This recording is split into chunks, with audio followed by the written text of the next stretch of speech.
మరి బాబాకి సాయి అనే పేరు ఎలా వచ్చిందండి? 1850 సంవత్సరం ఔరంగాబాద్లోని ధూప్ గ్రామంలో నివసిస్తున్న చాంద్ భాయ్ పాటిల్కు గుర్రాలంటే అభిమానుడు ఎక్కువ. గుర్రాలను తన పిల్లల లెక్క భావించేవాడు. తన తెల్ల గుర్రాన్ని ఏ లోటు లేకుండా బాగా చూసుకోమని పనివారికి చెప్తుండేవాడు.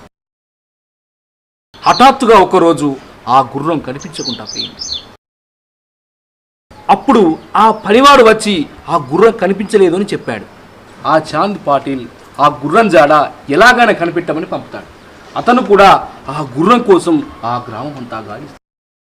అలా వెతుకుతూ వెతుకుతూ అడవిలోకి వెళతాడు. అక్కడ ఒక యుగ ప్రకీరు మామిడి చెట్టు కింద ధ్యానం చేస్తూ కనిపిస్తాడు. ఈయన తేజస్సు చూస్తుంటే సిద్ధులు వలె ఉన్నాడు. ఈయనను అడుగుదామని అతని దగ్గరికి వెళ్ళి నమస్కారం పెట్టాడు. అప్పుడు నా గుర్రం కనిపించడం లేదు, ఎక్కడ పెట్టినా దొరకదు, మీరే దాని జాడ తెలియజేయని వేడుకున్నాడు.